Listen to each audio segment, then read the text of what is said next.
welcome to episode 105 Preshow, a holiday to remember. Um, it's this last weekend game we lost somebody in story, and also the voice actor for Zavala. I'm sure if you're on social media whatsoever, you've seen that. I've also seen people trying to sell those 3D print those replicas and sell them for a profit. It seemed to be a pretty good controversy on the internet this week. Yeah, Past couple days. The guy who created it put it out there for free. So if you have a 3D printer or know someone that does, they can just make one for you. And he made the point, or they made the point of saying, "I'm not charging for this at all. This isn't something want to make money off of. If you want to make money, here's some charities that Lance Reddick supported himself. Send your money there. And then it was like Mama Cares or something. I know that's not it, but it's something to do with. I can't remember off the top of my head. But yeah, I saw those and I was like, you know what? That's a good person right there. Yeah, because it looked pretty rad. Like it's like Zavala holding like this Titan Captain America shield on the front, and it's like a monument. On the back, it had some text on the back, and he said like normally he puts his watermark on those, but like or like his trademark sign or whatever. But he's like didn't really want to do that for this, where it was like a in memoriam type of deal. And he said, "No, I really wish I would have." So it's unfortunate, but you know, there's scumbags everywhere. Yeah.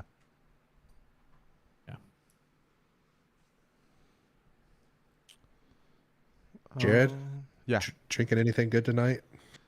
Nah. Any bottles open? Just a simple strawberry White Claw. It sounds delicious. Yeah, it's just refreshing. I didn't know if you had any brown juice sitting there beside you somewhere in a cup. No, not this time.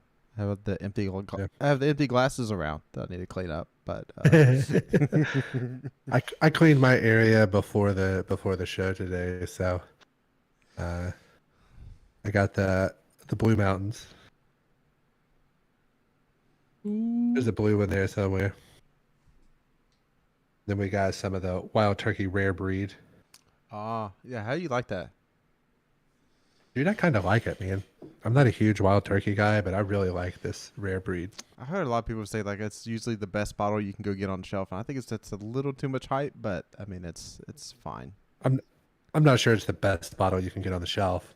That's like normally on the shelf. That isn't an allocated bourbon. Gotcha. Yeah, because it's what I think I paid like 59 something like that for it. Yeah. Yeah, it's good. It's definitely I've had worse $50 and $60 bottles. Henry McKenna, looking at you. Really? Really? I hate it, dude. It's so bad. I've had so bad. I think it's hit and miss because it's a single barrel. I've had like I think it was 2019. The best bottle of the year I had was a Henry McKenna. Really? Yeah.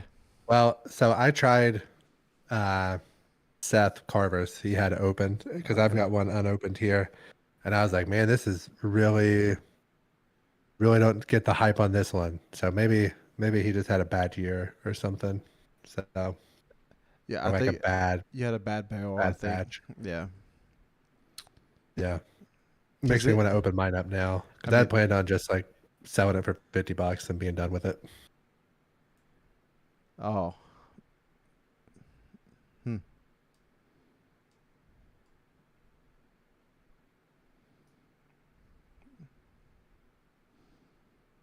Well, did you guys get to play much this week? Yeah. We got to do quite a bit of raiding this week. Yeah, we still got those 3 rates, and like I think right now in the game, like if I'm not getting on to do like a dungeon, raid, or nightfalls, I kind of don't want to play. That's how I was I like get that. last season and the season before. But man, I like the last like taking that little break, playing some Final Fantasy and stuff, and God of War, and then now I'm back and I have this like itch for the red borders. Yeah. So like I've been diving back into like dares, trying to get those wrapped up. I got into like Deepstone, got the Heritage, got the Succession. Like working on the machine gun. So I think I'm just gonna run the boss 3 times every week and grab like the machine guns and the sword from there. Yeah. What's gonna be not real fun is having to get like the what is it, the posterity, Mm-hmm. and what's the scout rifle out of there? Oh, Because it has that redirection perk. yeah. Posterity.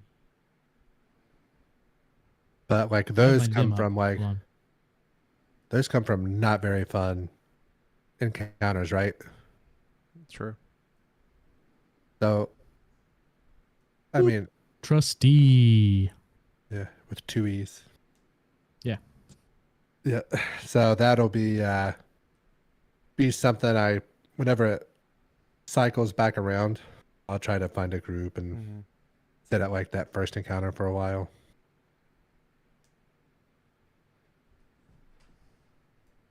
But yeah, man, that's I'm having a lot of trouble getting like the Neomuna weapons. I'm like 4 out of 5 on most of them, 3 out of 5 Yeah. on, and like, dude, every time I load in, I check, and I think I've done like 5 or 6 of those heroic patrols, like the gold star ones, and I haven't got one red border Mm. out of those. So I don't know if it's a me thing No, or no. what. I hit that point too, and it's like they're just not flowing anymore. But the thing is too, we hit that hard that first week. So it may not feel like it now, but like we're rating, we're playing like the story for the season. So we're not like living on Neomuna right now. But I was thinking about that yesterday. I'm like, dude, because I bought I was thinking on Tuesday, I'm like, oh, I'm gonna buy a red border, and I'm like, it's really cool. It grays out the red borders at the helm that you already unlocked, so you don't buy the wrong one by accident. Nice. So that's cool. And I'm like, wait, how many of the Neomuna weapons do I have? And I'm like, none of them. I have like almost all of them at 4 or 3. And I'm like, what the heck, dude? What's Yeah. happening here? And I'm like, yeah, you know what? Like, I've been living on the Defiance playlist, just sitting there and doing that every week. But like since week 1, I haven't done Nimbus's weekly. Like, and that gives you a weapon every time, I think. No, it doesn't. It absolutely doesn't. Because I did it I for didn't say a red border. I've done it. Just it gives you something. Oh, I yeah. didn't say I a red got border. like Yeah, a bond or something. I got yeah, yeah, nothing useful, but yeah, it is what it is. yeah. So, are you guys ready to start? Uh, probably, probably. What is Yeah, that? I'm ready. Yeah. Yeesh. Okay. Everybody got the squiggles? Squeal, squeal, squeal. I guess so. Yeah, Yeah, guys can I hear saw you. his vibrate. Buzz. Hmm. Oof. All right, click on the button.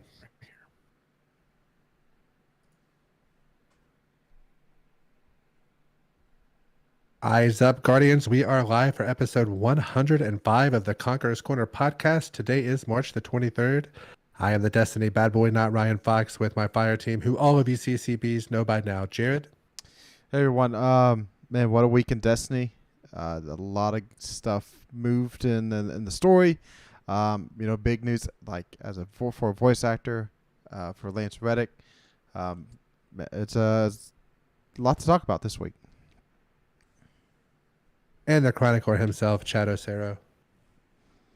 Yeah, definitely story wise, we got hit, and I saw some death flags popping up, and I was denying them in my brain for the beginning half of the season, and my denial hit me hard.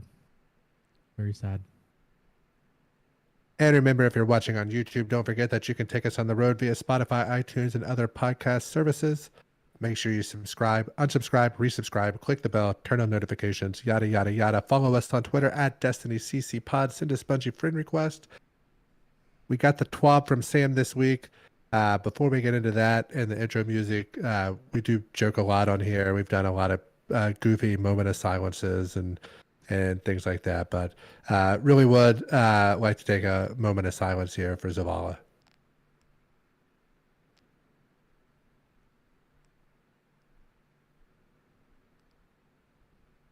Thank you, Lance.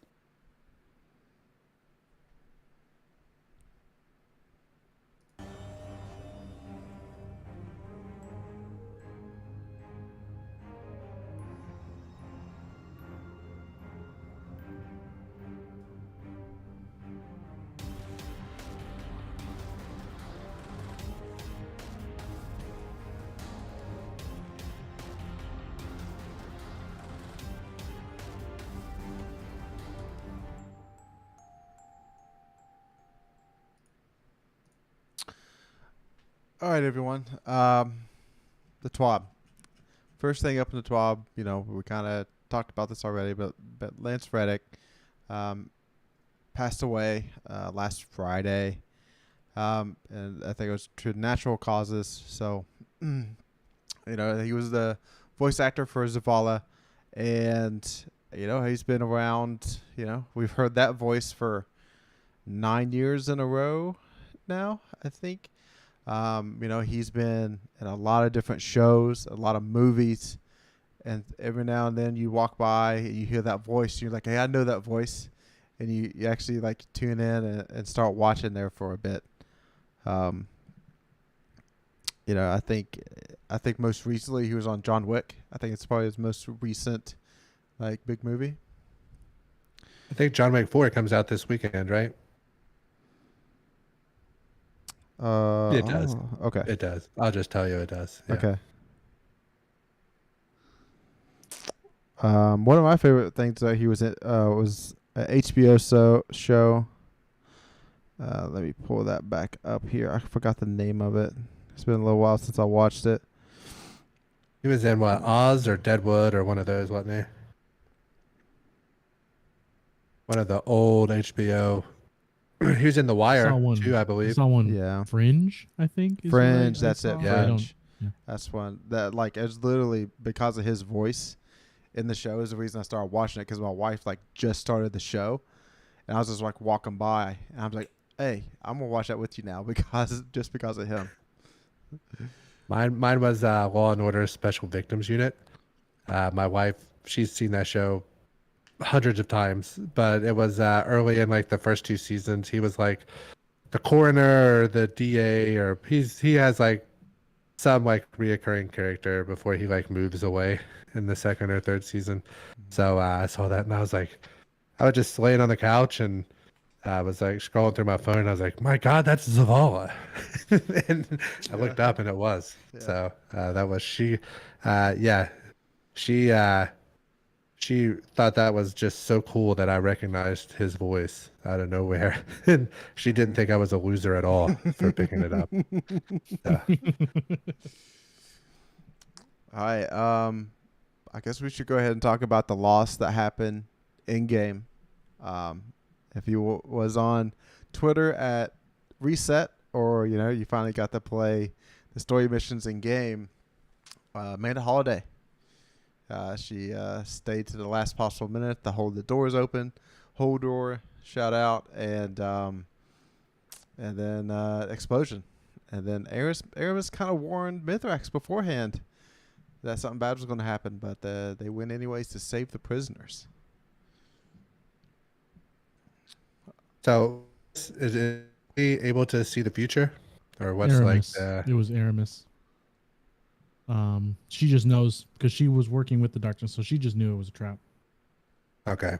I was like, man, did I just completely skip, like, just not pay attention at all when Era started talking? Oh, So, yes. yeah, Okay.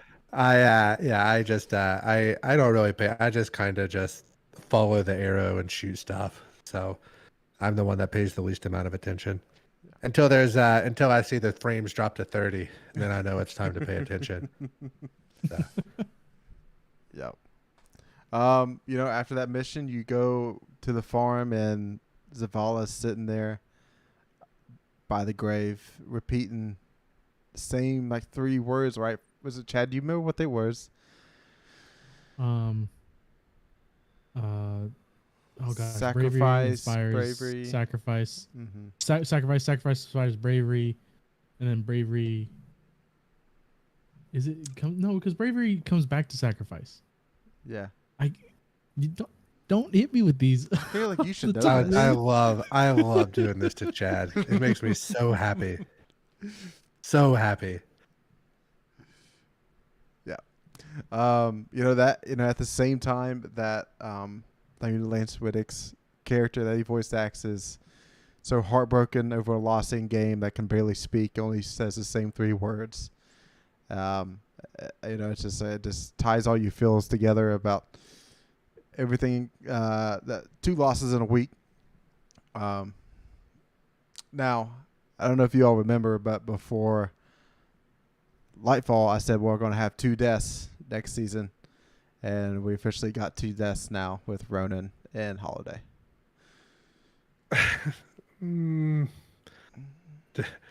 Don't you have to have at least like, I don't know, like 40 seconds of voice before you count as a death? No, Like, does Ronan he has really a lot of voice in that mission. He dies, yeah, like you talk to him, before in between and missions. he's in that boss room the whole time. What color hair does he have? It's a silver, fuzz. dude. It's a If fuzzy. you guys can answer that, then I'll count it as a death. It's a mix. It's like a It's salt just and the pepper stuff. nanomaterial silver. Okay. Just barely see him. I'm not sure that should count, but I mean, technically Crow died too, right? So Yeah, but they didn't come back. I don't know. She shot him with a gun. I saw it. He died on screen. I saw it. No one else did. Yeah. You didn't hear it though. Hey, a lot of people didn't see that because they didn't wait for the timer to run out of that mission. So And you can shoot him too before the cutscene starts, so you can just shoot at him. didn't know that. All right. Yeah, So yep. next thing that's coming up that Bungie did is a Crucible update. It's a lot of stuff they talked about. This is a huge blog post. There's lots of graphs showing you like how players' skill matches up and to what rank they are in competitive, and like how many games it takes for them to even out to get to the rank that they think they should be at. They also went into playlists, activities, matchmaking, hiring ban on trials, and then new game modes or potentially returning game modes. So what we're going to do, we're going to each pick a favorite thing they talked about, or there's something we want to pick out, maybe comb through a little bit. For me, it's going to be Bungie's looking to changing the spawning algorithms. So a lot of the things that suck in PvP sometimes are certain maps, the respawns are so weighted to what side of the map you're responding on that you just get spawn trapped. It is what it is. What the way it's been for the last 4 years. So they're going to be changing the way those where that happens, and hopefully they keep keep that like spawn killing, spawn trap stuff and like the weighted part of the map. Like they're going to even it out, make it more like even playing field on some of them. Yeah, no, I mean that's definitely a good thing. It's always get it more balanced is always a good thing. For me, it was something that I didn't notice until Jared pointed it out when we were playing trials this last weekend. But the fire team matchmaking, in trials they had it active, and it was incredibly aggressive. Like you're a pairs of two and a single guy. You're gonna be going against exclusively twos and ones. You're solo. You might be with a 2-1, or you might be all solos. If you're in a 3-stack, get your headbands on. Be prepared to sweat it out, or just resign yourself to dying a lot, and that's fine. And it was neat. It was definitely neat seeing how well that ended up working out. We played the three of us when Ryan got on a little bit later. The three of us played, and there were some games that were just just flop overs on our side, just rolling on our backs, bellies up. Some games were a little bit closer, where Ryan and I felt like we were helping.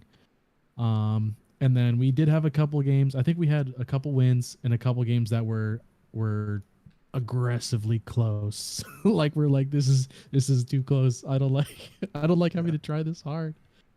So that was a good time. So it means that, going in, even though there's no freelance, going in as a solo isn't going to be a drag. So that'll get me going in on because initially I was only going in on a freelance weekend. But now it's like, I can go in alone. It's not going to be just completely being dominated. I'm fine with that now. So that was nice to see it actually working out.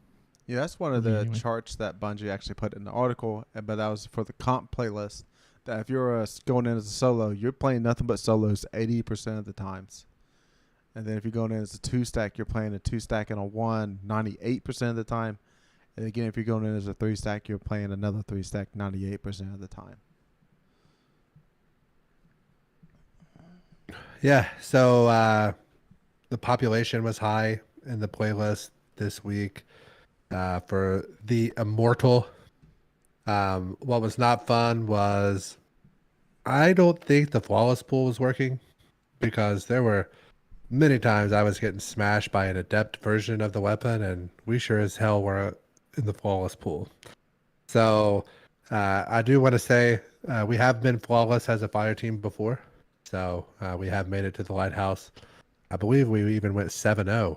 We didn't even need to use our mercy whenever we went to the lighthouse. The one time that it ever happened. The one time we ever tried also. But that gun is busted. Good God, is it busted. It's very frustrating when you're just in there to try to get the gun, and the gun that you're chasing is just absolutely melting you. And, you can't get close enough to kill it with a shotgun. You can't, it has so much range that it just out TTKs you with a hand cannon. So it was very not fun in threes. And then Chad and I played a little together after Jared got off, and it was a decent time. And then once I think Chad got off, and then I came back, took a couple hour break, came back and was winning like 2 out of 3 out of 4 as a solo player. And I never even reset the card because I was just trying to get to the 7 wins to keep my multiplier high enough to get to rank 10 to unlock the weapon, and then use all my engrams in order to focus it. But yeah, it was whenever the playlist population is decent, the solo play was pretty nice. We'll see what it's like at the end of the season, and we'll do some science and go back in and see what that solo playlist is like, or entering the playlist as a solo player. But what I liked was the as long as you haven't been flawless, your mercy card will forgive 2 losses.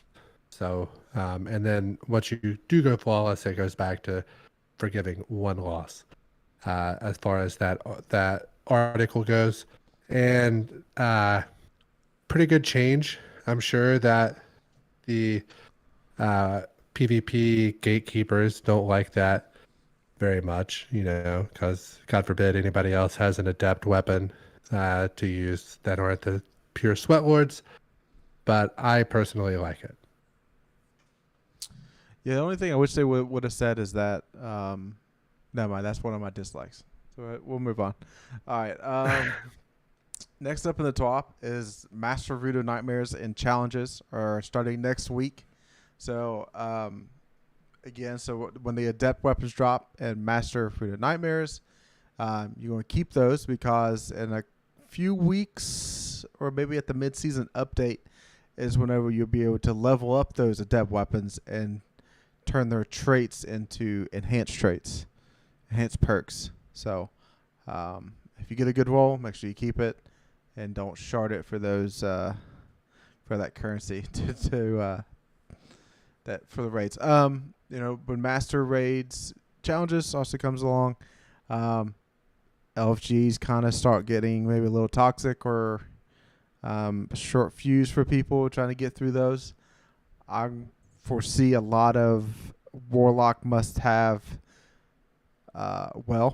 for a lot of these challenges because you think about first encounter, depending on what the extra damage is that you're taking from ads, like you're just going to need just spam wells, have the extra damage to take out those tormentors. So just watch for that. Just be prepared. Have a leveled up Warlock. Don't forget about Fire and Forget, that linear fusion with Chill Clip, because it's really fun on those tormentors. And this is the first time that Master Raids you're going to be a permanent -20 all the time. You can't level up or over level for it. It's just going to be at -20 all the time, just like contest. But there's going to be a couple little modifiers that change it up a little bit. You think it'll be more difficult, less difficult, or same amount of difficult on as contest mode? It's going to be a little bit less. We got more reps in there now. There's going to be a weapon surge. There's going to be an archetype surge that it's going to make things a little bit easier. Unfortunately, the champion spam might be the difference that counteract it, but we'll see. Can't wait to get in there this week and get that first challenge done. I say we just do it Tuesday night, right after reset. We get in there, get all 6 of us. Sounds good. Get it done. All right. So there is a couple issues that Bungie's looking into for Voodoo Nightmares. A patch went out today that took Colony. You could cheese second encounter with Colony with those guys' shields. That is officially patched out and should no longer be the case. Not anymore. They put an update to the patch and it said the issue was wrongly stated as fixed. A solution will be available in a future update. So keep that Colony strapped on, boys. Got a few more weeks of cheese, maybe a few more days. Rushman's going to be so excited. All right. 2 other things to look into in the raid. The first one is Nezarek's behavior. Nezarek doesn't always respond to players that are standing inside of a well of radiance. In a future update, they're going to be updating Nezarek's behavior, which would make Nezarek feel more like the final god of pain. So, he's gonna fight like a wizard. He's gonna be hiding. Wizard. You're gonna place that well, and he's gonna, like he does when we're doing our DPS, and he decides to hide behind pillars, and you're like, bro, what are you doing? So yeah, that's what they're doing. There's no doubt that he's getting patched like the week before the challenges for Nezarek in the master mode.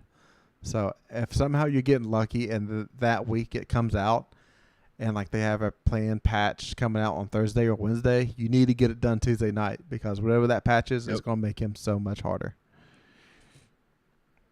Yeah, I know Jared and I were speculating. I don't know if it was the pre-show or the pre-show. I can't remember. We think he might decide to, if somebody's in a well, he does that lunge, like up in the air, like lunge dive attack to destroy the well or something. Yeah. Though that would totally destroy a well. I mean, Rolk destroys wells and bubbles with a kick, with a single kick. So it would make sense. Yeah. So maybe the play is you get into like, it's also going to get rid of rockets because you're going to be shooting rockets like if he dives. So Jared thinks it'll be 1 div and 5 linears and then kind of split up into 3 different platforms, 2, 2, and 2. Yeah. Sleeper's So- coming back. Sleeper's back to be in the meta. Get that caddy done. Get that caddy done if you haven't. That or Thunderlord. I need to finish my Thunderlord catalyst Heck yeah. before Yep. then. Yep. The second issue they're looking into is the catapults that shoot you. Basically seeing data that if you're above 80 frames per second, mainly if you're on a PC, you're more likely to be killed by them or like not make the intended jump that you're supposed to do. So, just more and more evidence that PC players are getting the short end of the stick when it comes to getting damaged with high frames. I mean, Ryan's got that 500 frames. He's always going up a floor every time. Always up another floor. Yeah, I go from first floor to third floor on that encounter.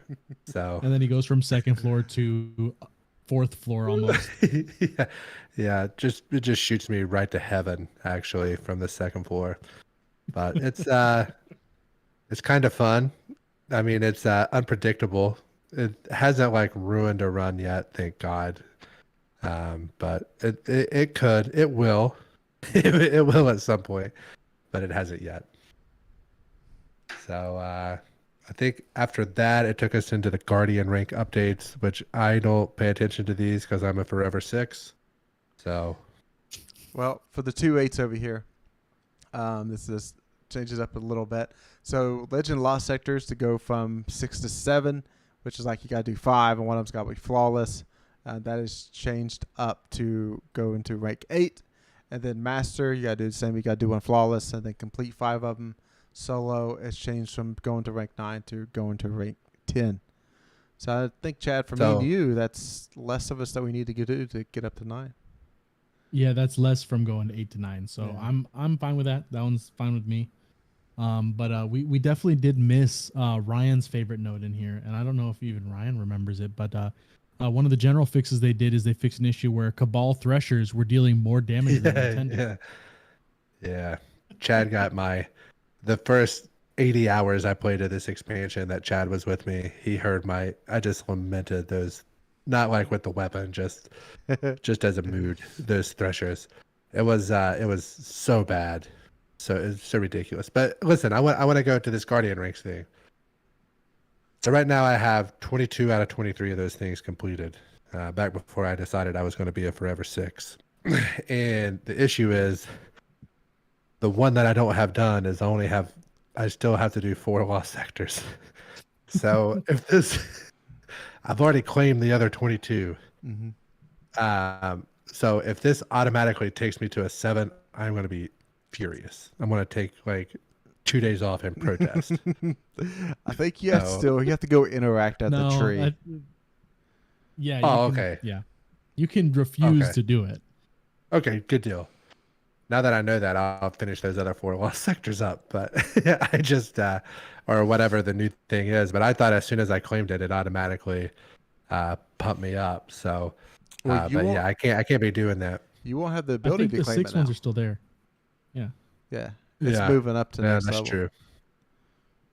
So you have to go to the tree, like the new tree in the tower, in order to rank up.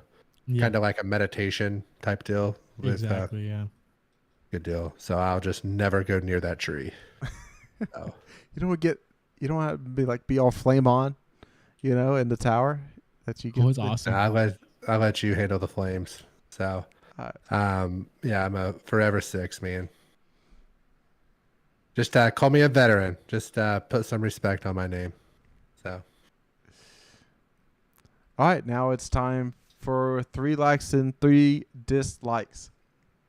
My like is that we are knocking out the Root of Nightmare Triumphs well before the Master Challenges come out. So that's one thing that we always kind of like lack behind.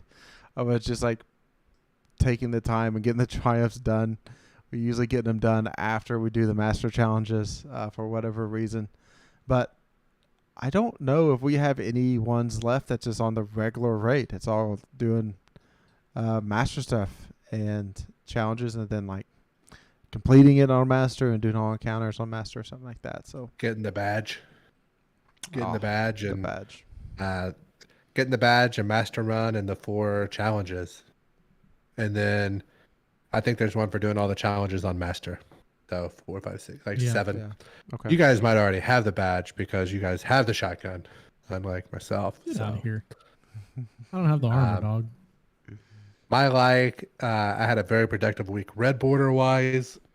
I'm down to, I think I need 2 wastelanders and 2 of the super awesome grenade launcher, pardon our dust, out of the dares.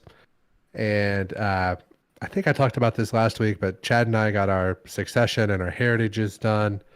I nearly have the commemoration and the bequest sword. They're both at like 2 out of 5 or 3 out of 5.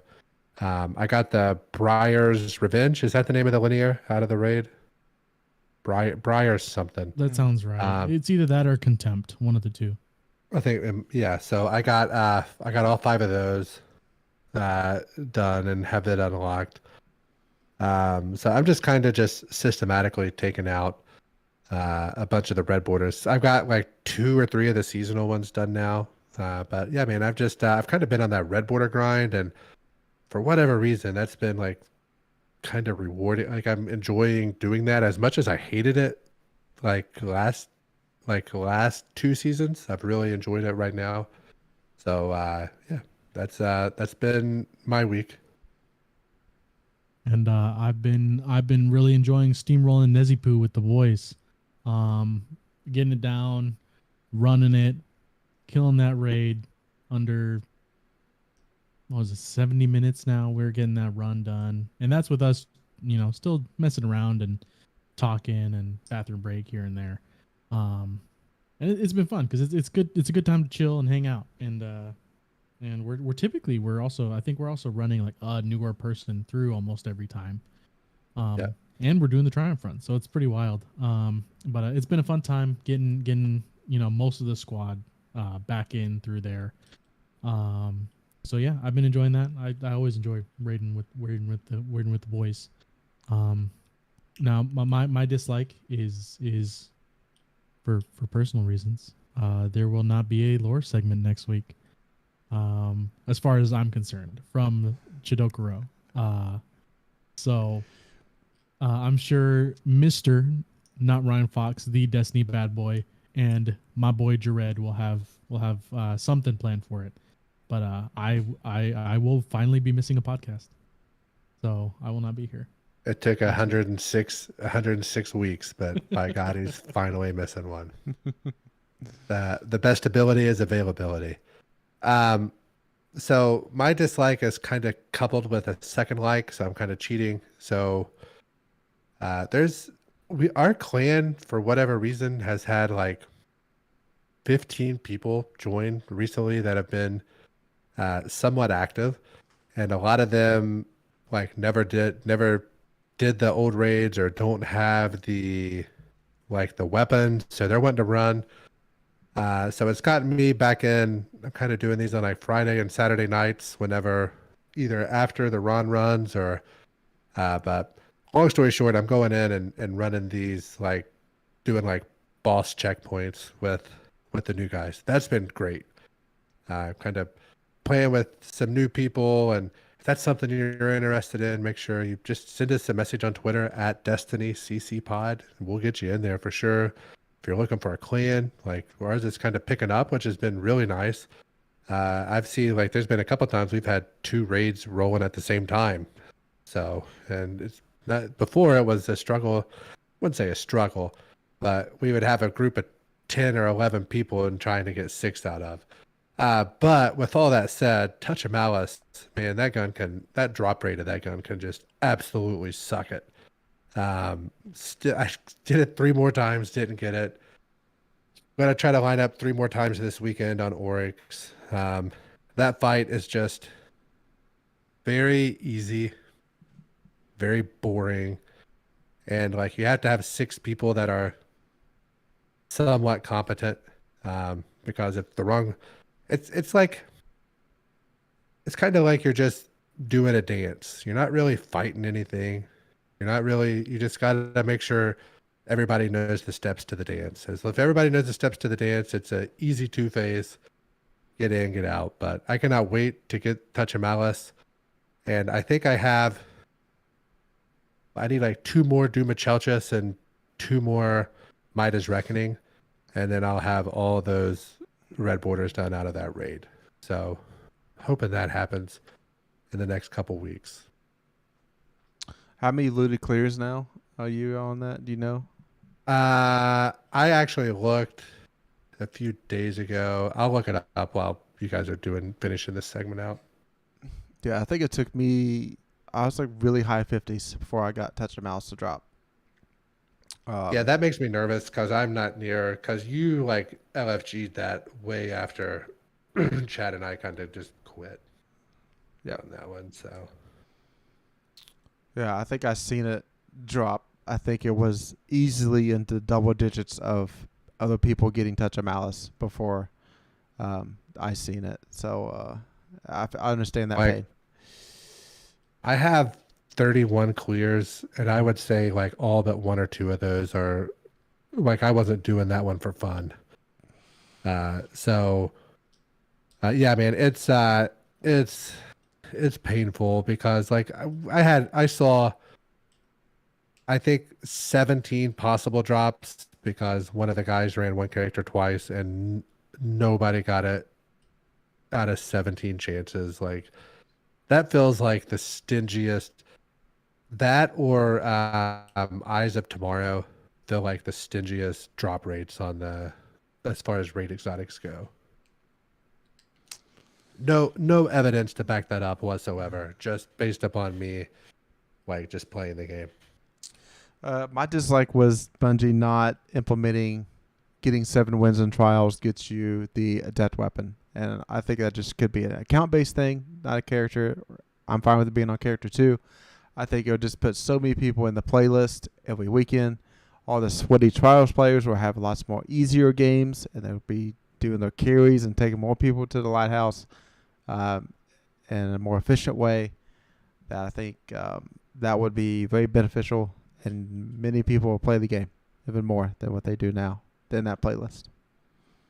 Man, I tell you what, if 7 wins got me an adept version, I would be in there every week until I got the god roll of whatever weapon came out that week. Because like once you unlock the adept version, a 7-win card, you can buy another adept version. Yeah. So I was kind of looking. I wonder how many games do you guys think that you played in trials? Oh. This past weekend. I'm thinking it was 20-something games I played. I might have touched 30. Not a lot.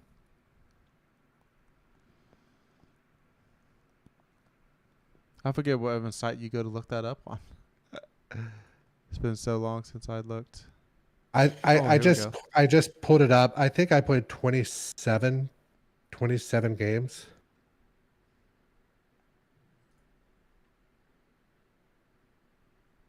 I played 27 games. Out of those 27 games, I won 3, 4, 5, 6, 7, 8, 9, 10, 11, 12. I won 12 out of 27 games. It took me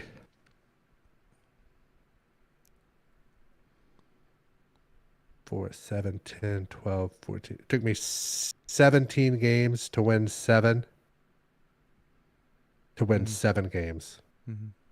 If they get and like realistically, that's probably like the most I'll play. And dude, I played all those in literally on Sunday, March 19th. I sat through 27 trials matches and got my absolute brains beat in for the majority of them. If they give me like a 7-win card and I can get to the point to where like 15 to 20 games I can get 7 wins. Mm-hmm. I'm in there every week. Yeah. So I got mine pulled up here. I played 25 matches and I won 13. Okay. And that's what I got to rank 10 and didn't play another game. Yep. As soon as I got to rank 10, I also did not play. And it would have taken me more time to get to rank 10, but I did the Twitch bounty. Yep. With the 10 reactions for that. But yeah, man, like there's ways to get us to play it. You put guns that are good in PvE behind that trials, and you make a way to where I can get the adept version of it, and then make it to where I can get different roles of it. Like it's not just I have to go flawless in order to get the better version. I'm gonna be in there because the only things that players like us have left, the only way that we're going in there is if there is a gun that is like 5% better than a gun that we have, or that the gun that we have in our vault.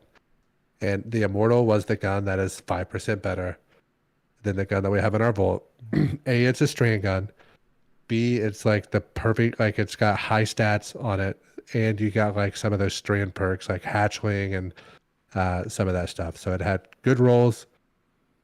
It was it goes into like a different slot than like our Ikelos or our Callus mini tool, like those guns that we have.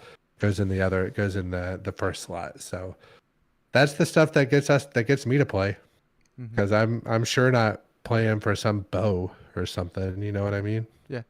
So I mean, right now I'm looking at it like I'll probably do the Twitch bounty. I try to do the Twitch bounty every weekend whenever there's trials going on. But when it was like maybe a double XP weekend, I might jump in for a little while. But like now, what's the point of me going in there? Like might have some more RNG luck for that SMG, but I'm not going flawless. I'm a 50% win rate guy. Like I am dead average. I mean, so I think I was closer to 40 than 50% win rate. But like the other issue is that like us three should be able to team up and play together and play people at our skill level. We shouldn't have to play solo and stay in comms together in solo games in order to have a chance to win. So they got to figure that out too. But let's do one step at a time, as opposed to let's fix what can be fixed easily.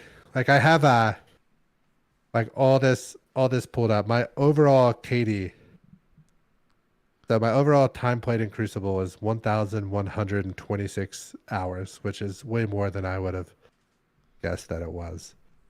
And my overall KD is 0.99. I am so average.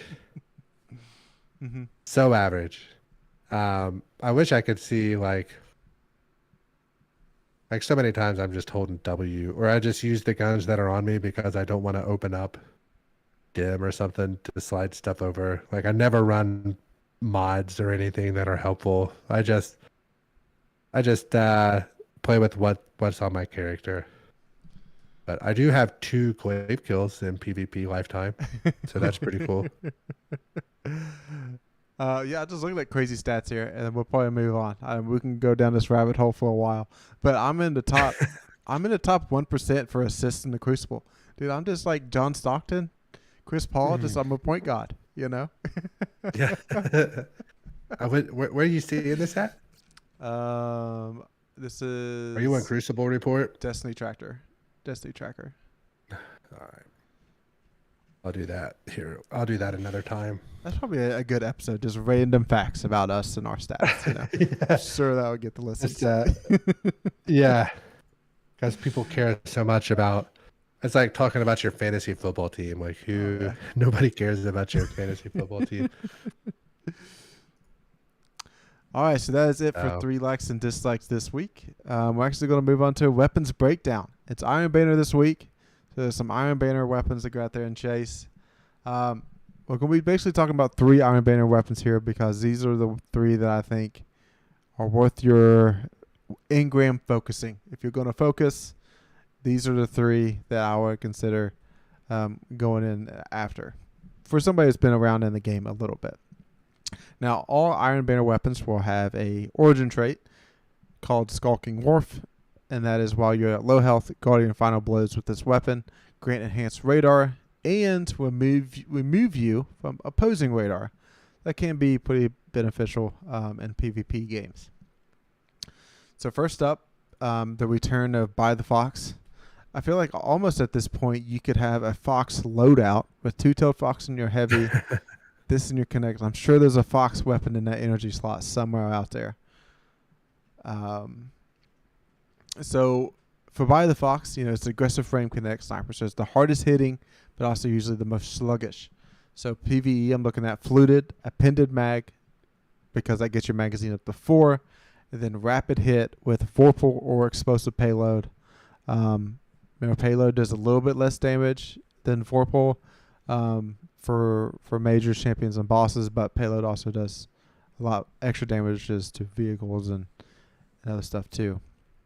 PvP, it's a little bit of a different how this would work out, but fluted, steady round, snapshot with iron gaze.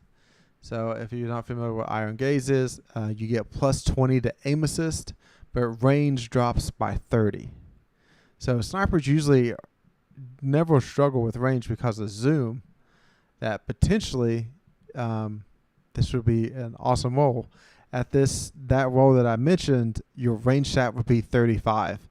And I haven't seen a range stat that on the sniper unless you're like looking at rapid fire frames.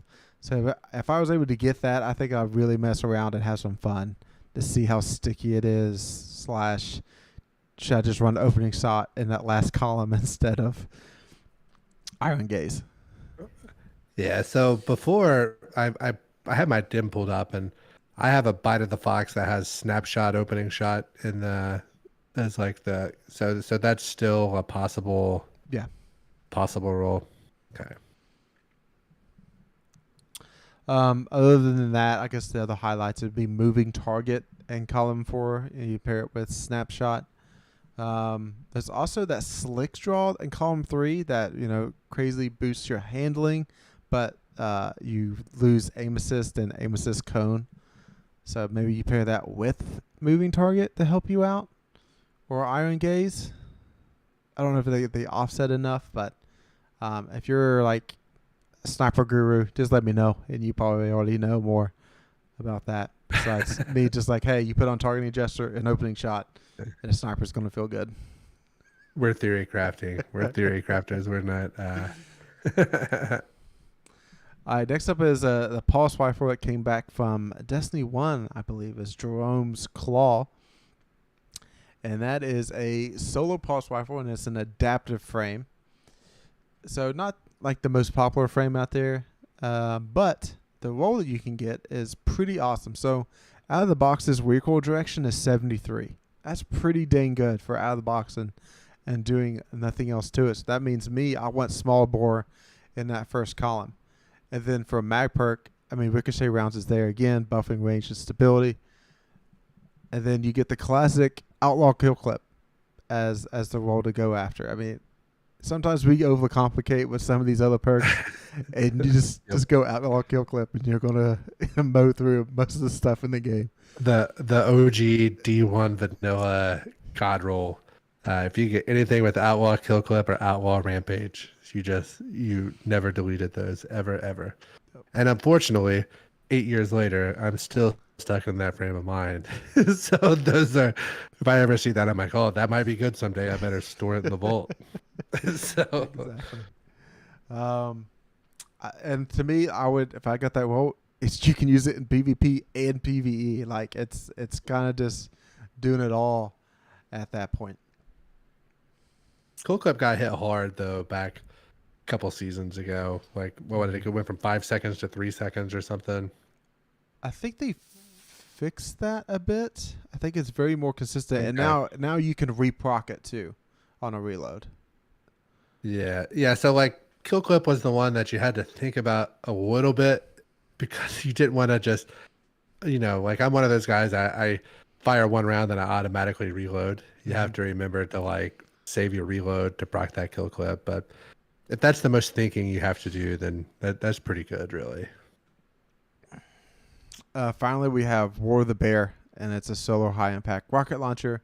So this is going to have something, kind of good for you. And I think rocket launchers are still great right now. Probably, potentially North coming if everybody keeps using them as their heavy slot over this next season. But I would go quick launch, impact casing, field prep, or demo with Vorpal. That's just a straight up solar rocket to deal damage with. That depending on the burn for the surge, the archetype surge, this could be the rocket to pair with somebody else using Gallahorn. Yeah, that demo of Vorpal roll sounds real nice. And other solar rocket launchers, I know we have Ascendancy, we have Code Duello, and we also have Hezen's Vengeance. So depending upon what you have of those, I have like Field Prep Lasting, Code Duello, obviously Ascendancy. That's kind of like a fixed roll on that, but there's some good Hezen Vengeance, especially that have like auto loading and stuff like that. So just depending upon what you have, that might be something nice to chase. I don't, for whatever reason, whenever I was doing a lot of vault cleansing, I don't really have like a decent demo rocket. So I might hop in there and hopefully I get one to drop. I haven't been in, full disclosure, I have not been in Iron Banner this week. Okay. If I unlocked that previously, does it stay unlocked or is it like a new thing that... I'm pretty sure you can focus it. I'm pretty sure. All right. Yeah. So the play might be to just play for like 3 or 4 hours one night and stack up like 10 or 11 engrams and then come through and just focus those and try to just pray for a demo Vorpal. Might be the play for that. So I guess auto-loading holster is also in that last column for War of the Boar, or the Bear, which I wish I was in column 3, but it is what it is. So you go demo, auto-loading holster. That's a decent roll too. You're playing PvP, and this rocket is gonna, if you equip it, is gonna help you get that extra XP at the playing Iron Banner. So if he's able to get a tracking in column 3 and cluster in column 4, or a chain reaction in column 4, I think those are two good PvP rolls to go with. Or demo in column 3 too. Just get extra grenade energy back. And that is it. I think we're up to the gambling corner. Vegas time, baby. So this time we bet, we were kind of thinking, hey, so Jared already had the shotgun. What's the name of it? It's on the tip of my tongue. Occluded Finality. Is that it? Yeah. So that's the shoddy, the new exotic shoddy from the new raid. Jared already had it, and the gambling corner was we all had to bet on who would get it next, either myself or Chad. We didn't know if this was going to be one of those gambling corners that stretched out 1 week, 3 weeks, 5 weeks, 9 weeks. Chad swore to God it was going to go way, way long because Chad never gets any exotics to drop. But believe it or not, Chad got it last week. Who would have ever predicted that RN Chad would have got that? Actually, Jared predicted it, and he had a 2,000 glimmer bet on there. And Chad and I each had 3,000 on myself. I was feeling good last week. I really thought I was going to get it. I even put in the group, like the Discord group message. I was like, hey, I'm going to get that shotgun to drop tonight. What time we starting? Just really calling my shot as Babe Ruthin. So current standings, I have 16,000 glimmer. Just putting it to these other guys in this contest. I don't think I've ever lost at this game so far in the seasons we've done it. So me and Chad Jared, no, I think we tied. There was a tie at the end. We can check the stats on that. Jared is currently sitting at 8,000 glimmer, and Chad is at 2,000 glimmer. Now, let me remind all the listeners, viewers, yada, yada, yada, that if Chad runs out of glimmer, Chad has to sacrifice a weapon that Jared and I get to choose the value of, up to 10,000 glimmer to buy back in. So it can be worth anywhere from 1,000 to 10,000. There is like a brotherhood oath that we won't screw the person that's buying back in. So, even though I like to, impossible for me. impossible for you to what? To not get screwed. Which is no, you could just gamble better. So Jared, I didn't want to play this game anyway, so I'm planning on losing so I can stop playing it completely. That's been my plan. Also, I bet against myself so I could get the shotgun. I'm like, I'll pay 3K glimmer just to get the shotgun. I will happily do that. So the way that's determined is whether it be like I know we have a couple examples, like a crafted weapon that has a high kill tracker, or a weapon that you can't acquire new anymore that has a great roll on it. Think of like a gnawing hunger. What is it? Is it overflow rampage? Yeah. I think all of us have one of those in the Again, vault that we can point. use. So that was a weapon that you could get during the reckoning season, or that thing that's probably will come back one day. And then so with that, so Chad's flirting with disaster because we've done this for like 4 or 5 seasons at this point. Nobody's ever went bankrupt. No, I did. Yes, you did, didn't you? Yeah. You did. I forgot. Like that was season. Like the first time. First time we did it. Yeah. So it's been a long time since somebody went bankrupt, and I think since Chado's not going to be here next week, we're going to hold off another week. We're going to really let him sweat it out and think about it, and hopefully, I'm sweating about hopefully lose a little bit of sleep over it as well. I want that midnight like cube. I've been purposely trying to lose it just so I can stop playing. Nope. I want that midnight queue. Yep. And so whenever Chad gets back, we'll have a good one. Have a good one lined up there. I'm thinking maybe do one of you get the exotic to drop again before I get it to drop once, or something like that. Might be. I mean, that would have worked with a touch of malice because Jared got it twice. yeah. So that's kind of where my head's at, but not sure there. But with that, so we have that on hold. I'm at 16,000. Jared's at 8,000. That means I'm double him, and Chad's at 2,000, which means he's about to lose. And if you combine Jared and Chad together, I'm still beating their ass. Just so everybody's aware of where that sits. Chad, what do we got for the war this week? First of all, my favorite part is that kind of conversation doesn't happen when it's in the reverse there, buddy boy. Yeah, so we're going to start going through the raid lore, not but the legendary armor lore. Unlike previous releases, all the armor sets, Titan, Warlock, and Hunter all have separate lore based off of a different acolyte. And the weapons don't have any lore except for the exotic. So this week, before I go away next week, we're going to talk about the Titan armor. So that's the Agony set, and it's Acolyte of Nezarec Briar. The weight of the forest darkness pressed down on me. Adrenaline pumped through me as I watched my opponent fall. I listened for the thud as their body collided with the ground. Deep crimson painted a nearby tree, sliding down through bark and seeping into sapwood, the excess pooling on the ground to soak in the dead pine needles. I don't remember who it was or why I had chosen to slay them. In the past, I had seen my fair share of bloodshed, killed indiscriminately. If you saw another day on my lands, it was because I willed it.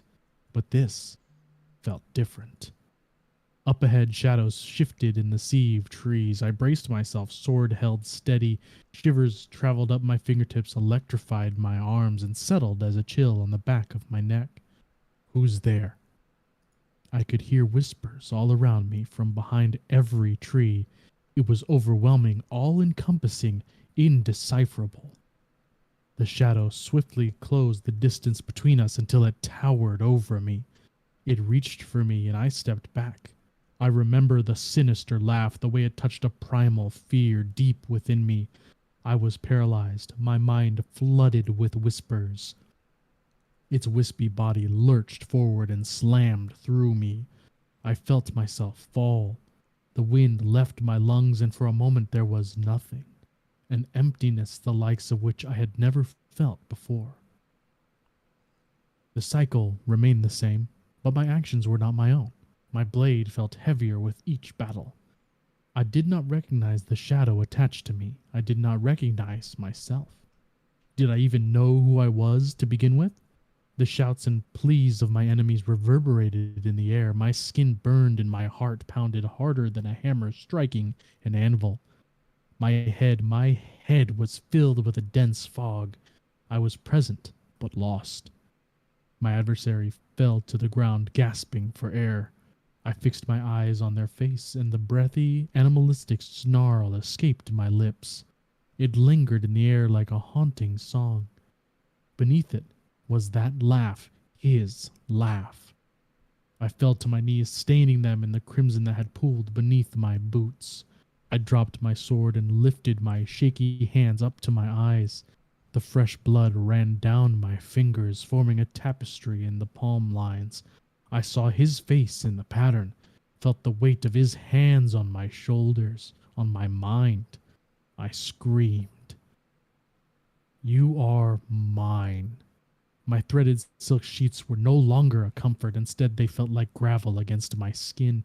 Every twist and turn yielded pain. The lit candle beside my bed did not ease my mind. I turned onto my back, eyes trained on the ceiling to avoid the shadows dancing in the candlelight's orange glow. As I sunk into my pillow, I felt as though it would eventually suffocate me. It could not grant me solace from the whispers. They were always present like white noise, at least until he required my attention. Bring me more. Groans of pain and agony poured into my room. Each corner shifted and warped in ways I could only attribute to that fateful day in the woods. I was paralyzed by the weight of it all. The flame at the tip of the wick flickered weakly as it neared the bottom of the holder where the wax pooled. Numerous claws and black tendrils inched their way toward my bed. "You will never be free." I cried out as solar energy burst forth. The hammer was warm in my grasp. I leapt from my bed, slammed the fiery weapon down onto the floorboards. I felt the heat intensify as flames licked at every surface they could find. The shadows still danced, still reached for me. I tried to burn them away. Wood splintered and cracked as everything fell apart. My screams drowned in the destruction of my home. "I did not ask for your help," I shouted. Rage coursed through me. My knife was stained red. I shouldn't have been able to see it, any of it. But here I was, staring back at my ghost. "You need your sight," Firethorn returned.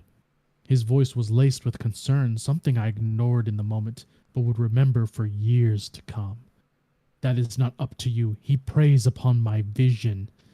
I stepped forward and Firethorn floated up to meet my gaze. The blade in my hand shook as a faint whisper tickled the back of my mind.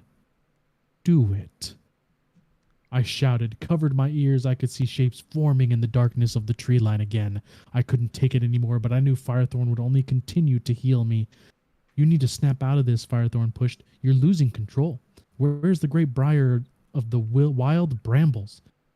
"Dead. The thorn that pierced the heart of would-be gods." "A puppet. Pain and terror were your symphony." "My symphony. What's become of—" I remember how easily my hand wrapped around him, how I forced him to the ground and pierced his lens with my knife. I hadn't realized what I'd done until I saw the flicker of light out of his eye. Firethorn's pieces were the last things I saw before succumbing to permanent darkness. The campfire crackled and echoed throughout the cave. I reached toward it, allowing the warmth to guide me. The man across from me had remained silent throughout my recollection. "You carry the scent of him, of Nezarec." As do you, Briar of the Wild Brambles, the man said. The title felt unfamiliar as it left his lips. Was I still deserving of that moniker? It felt long gone. It's faint, but still there. What is the true reason you've sought me out? There was a long pause. Then I heard him shuffle around for something in his bag. My family has been in Nezarek's favor for generations, he said. I defensively gripped my walking stick, ready to draw my blade if necessary. Then I heard the thud of a heavy object, and after a few seconds the sound of pages turning. He spoke again. Our experiences will not be the last. The pages continued to turn just loud enough for me to hear over the crackle of the fire. Do you wish to feel his full power again? The man asked. Deep down I felt an instantaneous yes ring loud and true. I'd spent so long fearing his influence, the sheer terror he amplified within me. When he was gone, all that remained was a void, an all-consuming vacuum of terror. What do you need me to do? I asked. I had no way of definitively knowing, but something told me the man was smiling. So we know one of these acolytes, Briar, was a guardian, was a titan. Because he burned his house down with solar hammers, and he kept trying to cut his own eyes out. And his ghost kept healing him and trying to snap him out of it. And in his madness, he killed his ghost, looked at it, and then cut his eyes out anyway. Ooh. Nice. Wow. So, Titan's done, and then you doing Warlock or Hunter next? You guys can decide that one. I don't think the order matters in particular, okay. but I'll double check them and then Okay. decide if you guys don't take a pick. Okay, yeah, it's pretty much up to you, Chad. I trust your judgment, sir. Yeah. So how's this raid lore stacking up compared to other raids? How you like it? It's like each armor set has its own story. Yeah. Like I said, each armor set has its own story based off of following an acolyte. Like that was basically Briar 1 through 5, and it was cool following this story along and knowing that it's a titan that was being haunted by the nightmares that succumbed to Nezarek's whispers and did what he did. It's definitely interesting. I haven't, like I said, I haven't gone through the lore book yet, the actual lore book, not the armor. I've read the exotic, the shotgun already, but I haven't gone through the lore book. So putting all that together will be definitely very interesting. There are a lot of lore books. I think there's 10 total, like 9 or 10. So that's going to be a good chunk of reading and stuff that's going to be there. So it's going to be interesting to see how more fleshed out Nezarek's going to get. And also to see how much is in Neomuna, because I think we went through it and there wasn't a lot. But it definitely, I want to see it get all tied up and wrapped up with the bow. Is there any lore attached to those action figures? I don't think it unlocks a lore book. Okay. I think it just gives you a triumph, but I'll have to double check that because just to be certain. But I don't think. Yeah. Because I haven't. I got like that one you showed me like the very first week or whatever. Haven't got any more since then. So I was kind of waiting for them all to come out and just grab them all at once. Yeah. Was kind of my plan there. Yeah, I think that just happened. I think this week was the last of them. So. Yeah. The last of them, the last of us. All right. Mailbag time. This was a good question. I thought a lot about this one when I saw it this morning. Who is the best hang in the Destiny Tower / farm? So I took this to be like a 3-hour, 4-hour night. Maybe like you meet up at like 8 or 9 o'clock at like Port City, Jared. Yeah. And then like you just chill until like 2 o'clock whenever it's time to go home. Okay. So let's say like a 5-hour hang in a social setting. So I was trying to think in the tower, You have you have the Cryptarch, you have the Postmaster, you have Tess Everest, you have Zavala, R.I.P. You have Shax, you have the Gunsmith Banshee 44. You have Sweeper. Ikora, Sweeper, The Callus Sweeper. Hawthorne, 801 With or without bird. with a bird, Drifter, Saint, and Holiday in the tower. Was there anybody I forgot? And what I think Zur, since Zur's there occasionally, we'll throw Zur in as a possibility. In the farm, we have Chad's favorite, Mara. We have Devram. And we have, does Mithrax count since he was in the farm there for a couple seasons? I mean, yeah, Devram isn't in the farm technically either currently, so we'll count both of them, Mithrax and Devram, as farm. Is there anybody else I forgot out of there? Well, you added Holliday for some reason. Well, I mean, you make me sad, man. Yeah, I feel like she's been in the tower more than she hasn't. So, I mean, we already hung with her and Mithrax, so yeah. I guess I think, what was that last week? The Iron Banner dude's in there this week in the tower, and then sometimes Granny is. But sometimes who is? Oh, I'll have drinks with Granny. Oh, Granny. Yeah. Eva Levante. Yeah. She just gets like hot cocoa, you know. So I don't know if you guys probably didn't see that question. So yeah. So here was I know that everybody thinks I'm going to pick the Drifter, but I feel like the Drifter is the dude that gets like vodka tonic, hold the vodka, and just lets everybody else get tanked, and he like pretends to be drunk to like draw information from you. You know what I mean? Yeah, like he's just chilling. He has ulterior motives because he's always scheming. He stays scheming, as Rick Ross would say. So like I don't think he's the coolest hang. I think that there's really, like, if you're not trying to pick up like Marisov, like, you know, some people are going to say her because they're in love with her. But my choice would be either Shax or Saint, because I feel like they're probably going to have the best stories. But since I have to pick between the two, I'm going to choose Shax. Just because he's probably going to get a little rowdy. You don't really know where the night's going to go. It could go a variety of ways. Yep. But you know you're going to have a good time. You're going to be laughing. You're probably going to your belly's going to hurt at some point from laughing so hard. And he's just going to make sure everybody's having a good time. So yeah, I was picking Saint for the same exact reasons, except that if I get sad drunk, I feel like Saint would be a really good shoulder to cry on for that. So I'm like, yeah, there we go. He's my boy.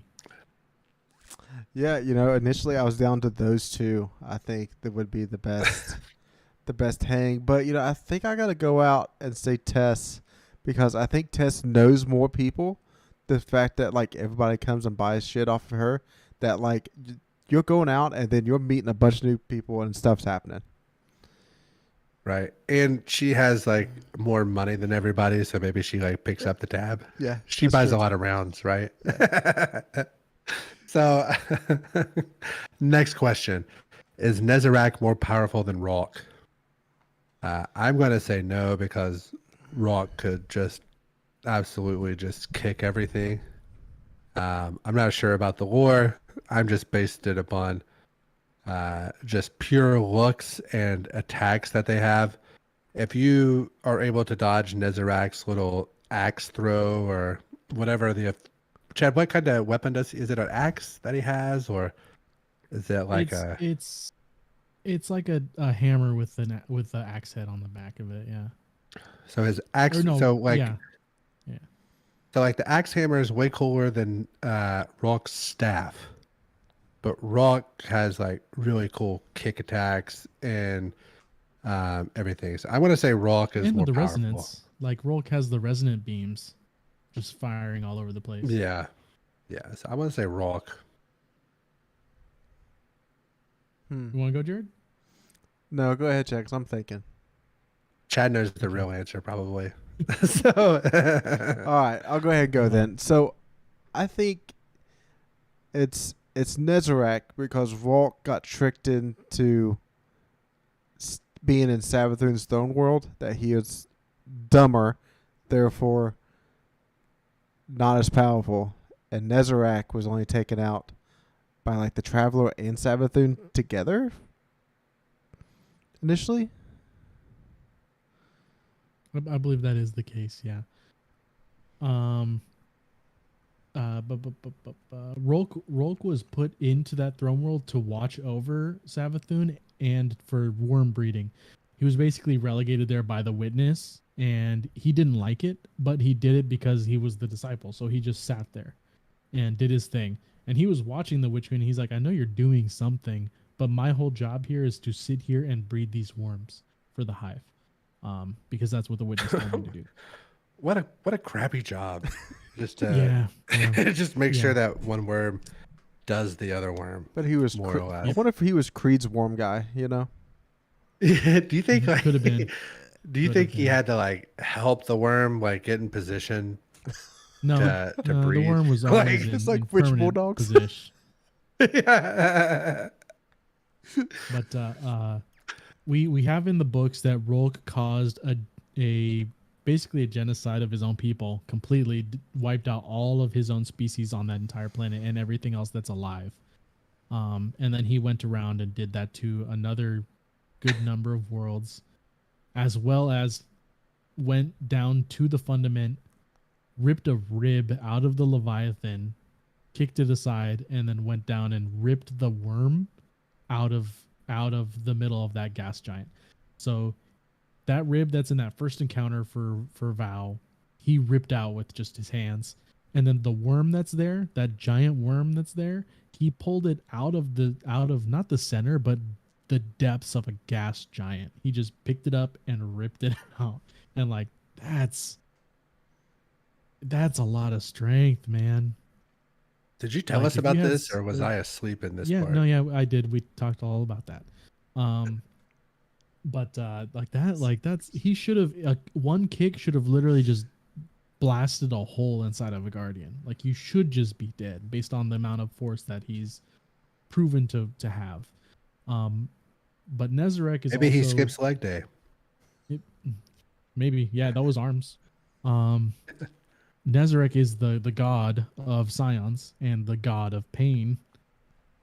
But you know, like I said, I haven't read the lore book yet because I want the whole thing to be out before I slam through it and then deliver it to you guys.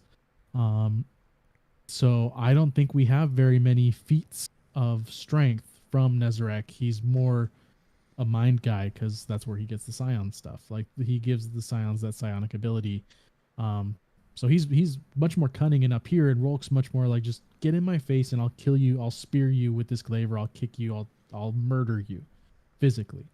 So you got the physical force, and then you got the mental force. And I think them fighting each other, if one has the edge, like gets the first attack, that person will win, depending on who gets to go first. But since this isn't FF 10 and earlier, I'm gonna vote on my boy Rolk, because there's no turn-based here, baby. He's just gonna shove that glaive from Savathun's Star World and just chuck it all the way to all the way into Nezarek from where he is. But yeah, that's a fun question. All right, next question. Why are spoils so stingy, and which weapon should I focus each week in the raid for the red border? And spoils are stingy. I've noticed that. I think I'm down to like 40 at the moment, and yeah, I'm in trouble because it's going to get to the point to where I'm not going to have enough to focus at the end of some of these. So I'm going to have to What is the spoil farm? I haven't even looked it up. Do either of you know off the top of your head? Is doing you can do Nezarec over and over again, or you can do the planets encounter over and over again. I think they're the fastest. They 5 or 10 spoils. They're 5. God, man. Yeah, That's stupid. So another You gotta option. do 6 of them for. Another option is you do the opening the door of Vault of Glass, and then you literally just have one person stay at the beginning, and you just go in and get the 2 chests and keep swapping characters, and that's 30 spoils. Oh, you can glitch that chest, dog. Well, Fred does it every week. yeah, you can do that too. You just let Fred know, and he'll get there. He'll be like, "All right, just stay in comms for like 5 minutes," and then he'll be like, "All right, I'm here." So hold on. So there's a chest as soon as the door opens. You remember the one where you drop down and do the whole like? Yeah. Yeah. Man, so do you still ride your sparrow to the side of the door and go parallel with the door? No, you go and then out of bounds hop off from your the sparrow? left of the opening, and then you do some jumping on the out of bounds and go around, and then you end up. Why do you not get spoils on your run of the raid? So you get 10. Why does it have to be? And that's only from secret chests, though. Correct. They need to be 10 apiece. I think not 10 total. When you start doing the challenges, you get 5 for the challenge. So Okay. it can be 15. Yeah, I know. Yeah. Oh, yeah, I know what you mean though. If But technically you could get 45 a week, right? From one raid, yes. From Wooded Nightmares. Other raids you can get more. Like I So think you're better off every doing time you both. do Oryx, if you do Oryx, do you get 5 per run of Oryx, or is it only on repeat encounters? Yeah, so when I helped you out, the first one I just got a weapon, and the next 2 times I got 5 per. Now that's because there's the rotator, right? Whatever the rotator is, that's the spoils farm. Dude, they've got to fix this. This is like somebody like me that's trying to farm bosses and grab red borders as well. Yeah. This is not it, man. This is not it at all. I mean, like I said, Rolk is probably the easiest if you get a good squad, because the challenge is just doing it normal for the way we run it. Right. Guaranteed 2 chests. You guaranteed 2 drops. So that's your 5 and 5 right there. Man. So I'm really gonna have to be careful that I'm not like when I have to pick, because if I'm trying to do, because each weapon's what, 20? Yep. So I'm gonna be spending 60 spoils a week. Mm-hmm. I'm not earning 60 spoils a week. That sucks, man. That really sucks. I mean, the next night, if you have a song, we should just open Vault of Glass door and just swap out some characters and get 30 spoils that way. Yeah, we're gonna have to start adding that to the rotation. Just like, yeah, we're gonna do this, but you have to stick around to do this too, type of situation. Most people are. I mean, opening that spire, build that spire is not that hard. You know. No, anybody it's can like do a it, so. 5 or 10. It's like a 5-minute deal. There was some LFG groups out there that literally only do that. They go and open that door. I'm gonna have to start looking for that. All right. So which weapon should I focus each week in the raid? I assume this is the new raid. I don't know. I've heard the auto rifle's pretty rad. Yeah. I know you can get like, hatchling. is it, yeah, or like overflow hatchling on it as well, right? It's reconstruction. Reconstruction. That's what it is. So I guess that I really don't know. I haven't even got the. So I have 9. Do we have 9 clears right now? I'll tell you. Well, we either have 6 clears or 9 clears, whatever the maximum amount clears is. And I still haven't got like the trace rifle to drop. I think I only have 3 weapons that have dropped so far, so I don't know. I haven't really got that far into it. My advice would be to whichever one you have the red borders of, the most red borders up, try to focus that one, and then try to knock them out like that. Don't forget there is Chad each week. We're fortunate enough Chad does some sort of thing in the environment to get us an extra red border each week on our run. Chad, is that hard to do at all, or is it no, like I almost had it figured out on the first run, but I didn't see the trigger in the beginning. Okay. Sadly, otherwise I would have had it figured out. But basically, you in the beginning, there's if you keep going or along the path, it makes you turn right and go down. If you stay up on the left and you go to the left, there's 3 seeds up there. From left to right, they're light, dark, lighter, light, all dark, too dark, a light. As long as you memorize the order going from left to right on the 3, then you go and you find the 3 spots where you have to trigger the seeds, and you trigger them in that same order, you're done. It didn't seem so much, but whoever that person is, make sure you ask them all the time, continuously, hey, did you make sure you got all those things shot? Because they really appreciate when you help them remember that way. Question 4. Which enemy type do you like to fight the most? Which enemy type do you like to fight the least? I mean, Fallen are the easiest. Vex are the most interesting. So I would say, yeah, Scorn is the least for sure. And then I would say probably Fallen or Vex, just because I'll say Vex I like to fight the most, and Scorn the least. For me, I like the Cabal the best. They have the biggest like crit spots. They have a crit spot on the head in the front. They got a quick spot in their back, so you can always hit that crit. For the least for me, I think I'm gonna have to go Taken, because you never really know which part of the Taken you're going to be going up against. So sometimes they're throwing stasis at you, sometimes they're spitting fire on the floor, sometimes they're just belting you with arc bolts and those quick and arc you can't attacks. tell until they start shooting. Yeah, and those Taken wizards, they're like slow darts, and all of a sudden they just like ramp up the speed, and they all like make a 9-degree angle and take you out. So yeah, I'm same as Ryan on that one. I like the Vex. I dislike the Scorn. Wow, Chad, usually you just don't ever agree with me just for the sake of not agreeing with me. Last question. On your main character, do you prefer Strand or do you prefer Stasis? for Hunter, I'm gonna go Strand. Strand's a little more fun as of now. The amount of nerfs that's happened to Stasis on Hunter is just makes it not that fun anymore.